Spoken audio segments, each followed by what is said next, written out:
Akalar juda ham ko'pchiliginglar menga videoni tashlayapsizlar. O'zim kecha birinchilardan bo'lib ko'rganman bu videoni. Amerikada yashovchi O'zbekiston fuqarosi bitta konchini Krisa bizni muqaddas kitobimizga har xil haqorat qilgan, haqorat so'zlar ishlatgan, meni ko'rib turgan mashhur insonlar bo'lsa, iltimos shu videoni o'zingizlarga qo'ymanglar. Juda ham xunuk video. Musulmonki bo'lsa, ilmi chuqur yoki ilmi bo'lmasa ham bu musulmonki ko'rsa bu narsani jahli chiqadi akalar, bunaqa videolarda ko'ngliga botadi, kerak emas. Bu odamga qonuniy chora ko'rilyapti ekan. Men o'sha gaplashdim Azizbek aka bilan. Qonuniy chora ko'rilyapti dedi.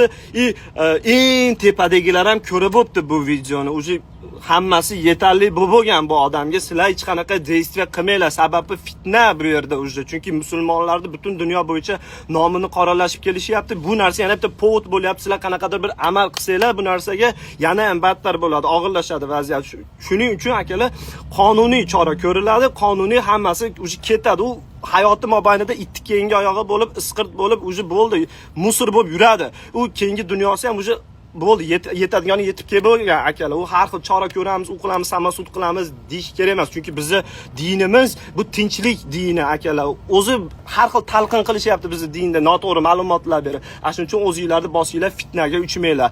Keyin meni kuzatib turgan boshqa ateistlar bo'lsa, hech kimga ishonmayman u bu deydiganlar, o'zini tushunchasida yurganlar bo'lsa, iltimos, sizlar o'zingizlar shunaqasizlar, lekin shu narsani propaganda qilib, yomon ko'rib, yomon otliq bilan gapirmanglar. Qarasho, shunaqamisan, shunaqasan, o'zing uchun yur, lekin tortishma, isbotlashga harakat qilma.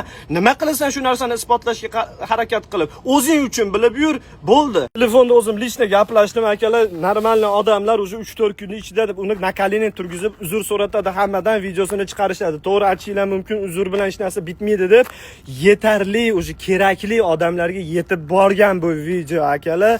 Tashda eng maksimalni jostki qonuniy choralar ko'riladi. Umrini oxirgacha ittash keyingi oyog'i bo'lib, bu dunyoyi u dunyosi kuyib ketdi bo'ldi akalar. Tashda hamma narsani vaqtga qo'yib qo'yinglar, agressiyaga berilmanglar. Biz tinchlik xalqimiz, tinchlik dinimiz. Sog' bo'linglar.